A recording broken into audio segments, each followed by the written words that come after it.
Bonjour à toutes et bonjour à tous.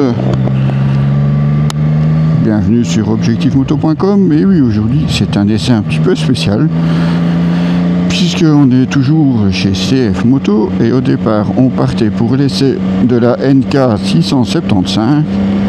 Malheureusement, comme elle était réquisitionnée pour la présentation presse au Luxembourg mercredi passé, et bien finalement ils nous ont laissé une 675 toujours, mais la SRR, donc la sportive de CF Moto, avec le même moteur, puisqu'on retrouve un 3 cylindres, 91 chevaux, à 11 000 tours minute s'il vous plaît. Et ouais, clairement sur une moto sportive. D'ailleurs la position ne laisse aucun doute sur la vocation de cette moto. On est là pour donner du gaz. Alors ici on va pas y aller tout de suite, puisque comme vous voyez il faut attendre que le pneu soit en pression. Bon, il est un petit peu bas, je sais pas pourquoi, c'est la deuxième fois chez CF qu'on me file une moto avec une pression très très basse sur les pneus.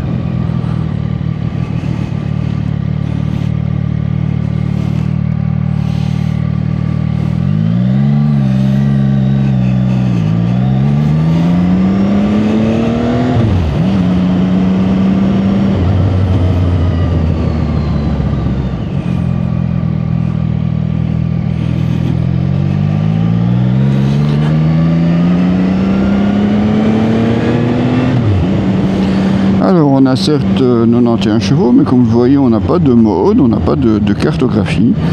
On a bien un quick shifter, mais uniquement à la montée.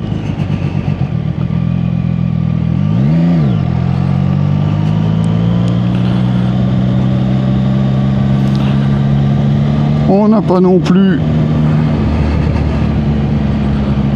de quick shifter vers le bas, ça c'est un petit peu bizarre hein, d'ailleurs, parce que pour une moto prévue pour la piste, ça serait quand même bienvenu.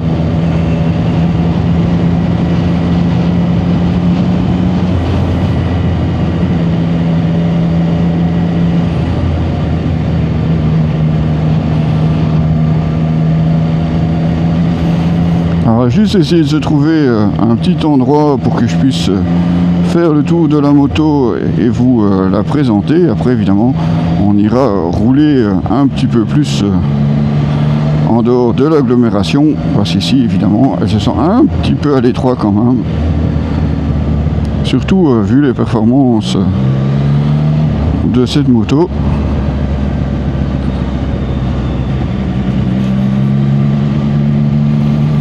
On a quand même ce 3 cylindres qui est capable de monter normalement à plus de 220 km/h en pointe.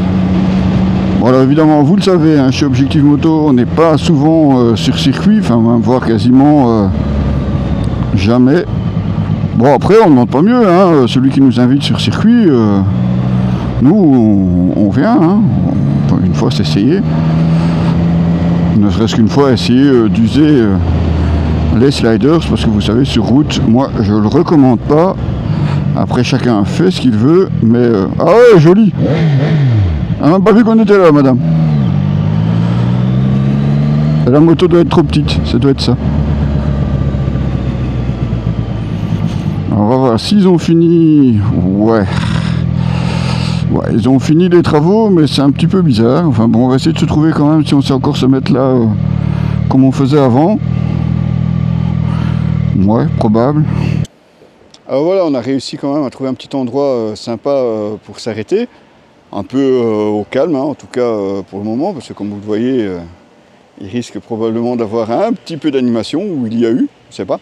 Enfin soit, aujourd'hui on va vous parler évidemment de cette 675 SRR, et là on est clairement sur une moto sportive, hein, ça vraiment ne laisse aucun doute quand vous voyez le design de cette moto. Assez affûté hein, avec des appendices aérodynamiques, les petits ailerons. Vous voyez on a carrément les ouïes ici À l'avant, vous avez même la même chose sur la coque arrière. Coque arrière qui a droit à un petit pouf, mais vraiment ouais, un petit pouf. Hein, il faudra vraiment le sens du sacrifice pour vous accompagner sur cette moto. L'échappement qui est juste là en dessous, hein, comme vous le voyez.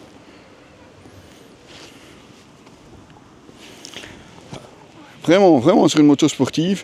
Bon, un peu dommage pour ce shifter qui n'est que vers le haut, mais sinon c'est vraiment très sport. Regardez aussi la position pour les commandes, comme elles sont très basses.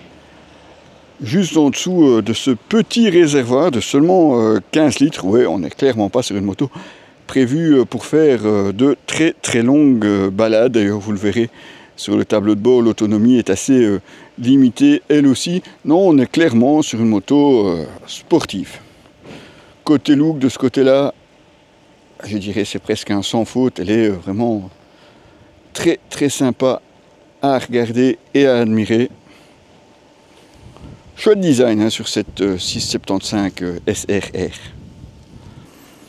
Au centre de notre moto, donc un 3 cylindres. Et ouais, il n'y a pas que Triumph finalement qui fait des 3 cylindres. Donc un 3 cylindres 675 cm3 qui développe 91 chevaux à, s'il vous plaît, 11 000 tours minute. Et ouais, il faut aller les chercher très haut. Un couple de 68 Nm à 8250 tours minute.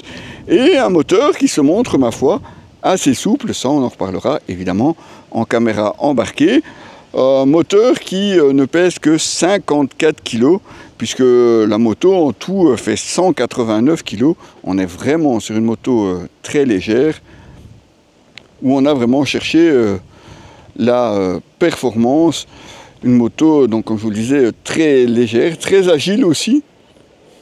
Et ben, forcément, avec une position, vous le verrez aussi quand je me mettrai dessus, qui demandera aussi pas mal de souplesse et de sacrifice, puisqu'on n'est pas non plus sur une moto prévue pour être confortable.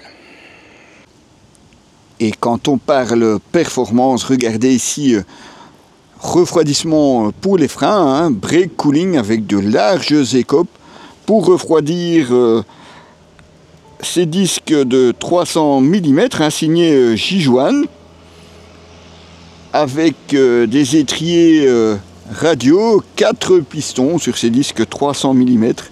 Alors ça freine fort, ça freine bien aussi. Et malgré tout, ça reste assez dosable.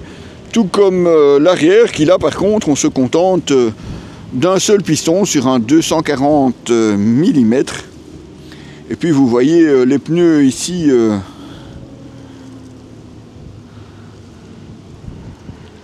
Pneus d'origine CST, mais qui ont déjà bien pris. Alors je vous rassure, c'est pas moi, ça a été fait sur piste, hein, sur route.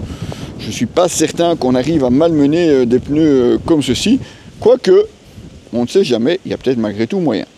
Pour les suspensions, une fourche KYB de 41 mm à l'avant, entièrement réglable comme vous pouvez le voir. Un amortisseur de direction également.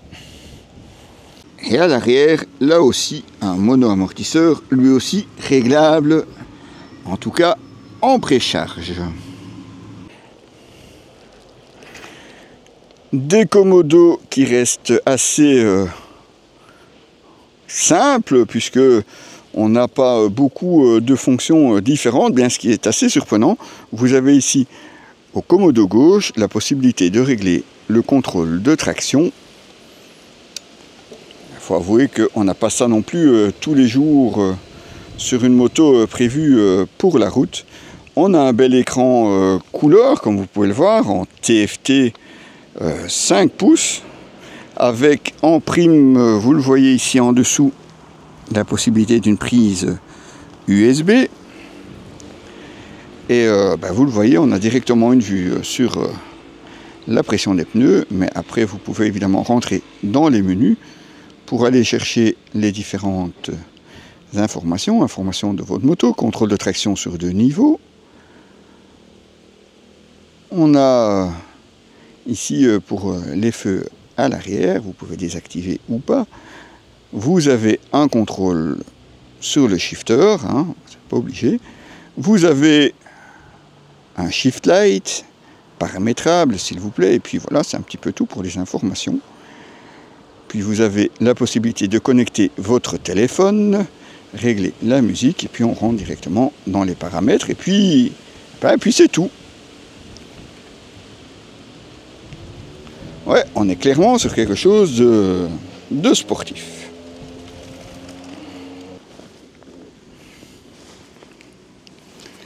Alors, comme je vous le disais, on est clairement sur une moto sportive. Regardez la position une fois qu'on est en selle. Voilà, on va replier la béquille, histoire de pouvoir rester un petit peu plus droit aussi.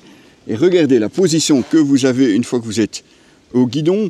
Alors, on a vraiment les genoux pliés, hein, clairement. On est aussi couché sur le réservoir. Vous n'avez pas trop le choix. Vous pouvez vous relever un tout petit peu, mais pas beaucoup plus. Et non, on est, comme je vous le disais, clairement sur une moto prévue pour la performance et l'attaque. Alors évidemment, on va reprendre la route, histoire de vous montrer un petit peu comment elle roule. Évidemment aussi parler un petit peu des performances de cette moto, en restant évidemment relativement raisonnable, puisque je vous le rappelle, on teste cette 675 SRR sur route uniquement. Eh oui, désolé, mais ne vous en faites pas, il y a sûrement plein d'autres vidéos où vous pouvez voir cette moto en action sur la piste, mais évidemment, elle est aussi disponible sur la route, puisque vous avez vos rétros, vous avez tout ce qu'il faut, hein, vous avez les clignotants aussi, donc cette moto est aussi prévue pour être utilisée au quotidien. Donc, et forcément le démarrage de cette moto, écoutez ça.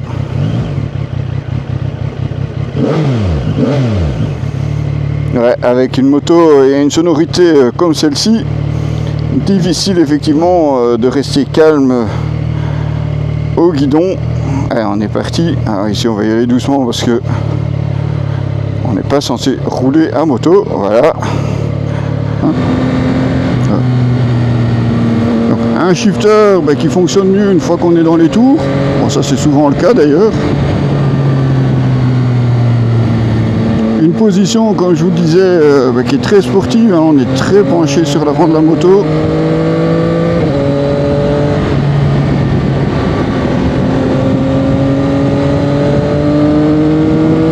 Et plus tu ouvres en grand, plus la sonorité évidemment se fait un petit peu plus rauque à chaque fois, regarde.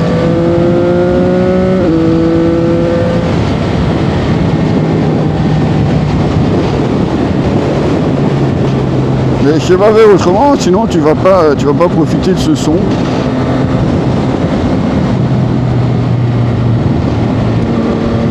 Alors, une moto qui est très maniable évidemment. Et au freinage, c'est bien, ça plonge pas trop de l'avant. Bon, dommage évidemment, comme je le disais, pour ce shifter, hein, qu'on est obligé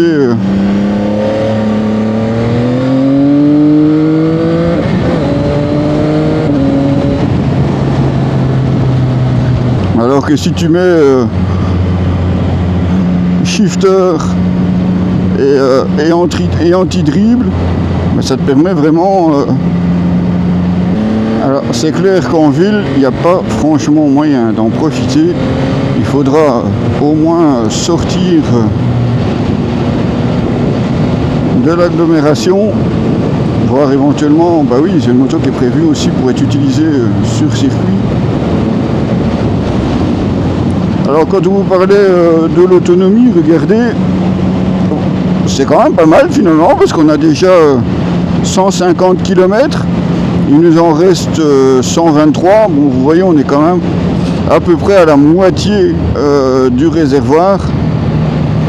Bon, on n'est clairement pas sur une moto prévue pour faire de longs trajets, mais malgré tout, voilà, les 15 litres se montrent quand même suffisants, bien qu'évidemment ça dépendra de la façon dont vous roulez avec la moto. quand on vous disait qu'elle était maniable, regardez, c'est vraiment très facile.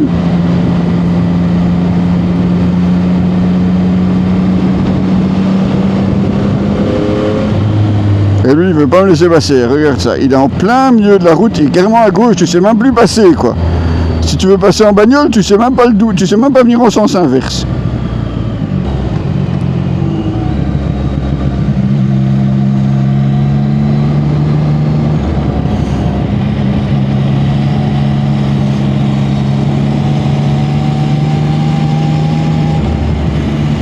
Et vous voyez que la tenue de route est quand même très saine sur cette moto. Malgré ici une route qui n'est pas forcément en bon état.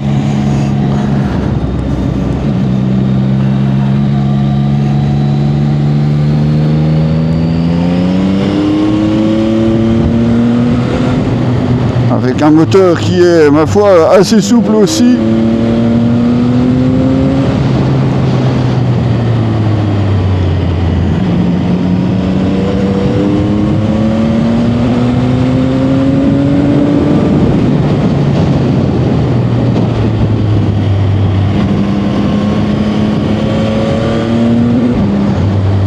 On est vraiment très penché sur cette moto, on a vraiment l'impression d'être sur une moto de course. Étonnamment, pas trop, on n'a plus sur les poignets. Je pensais vraiment l'être beaucoup plus, mais de ce côté-là, je veux dire que ça va assez bien. Par contre, les genoux et le dos, là, eux, sont quand même assez bien sollicités. Les chevilles également. C'est quand même une moto qui demande un bon physique si vous voulez vraiment l'exploiter. Et ouais, on n'a plus 20 ans. Bon, inutile de vous le cacher, même avec la visière fumée de mon Scorpion, vous m'avez déjà vu sans casque, donc forcément, vous l'avez remarqué.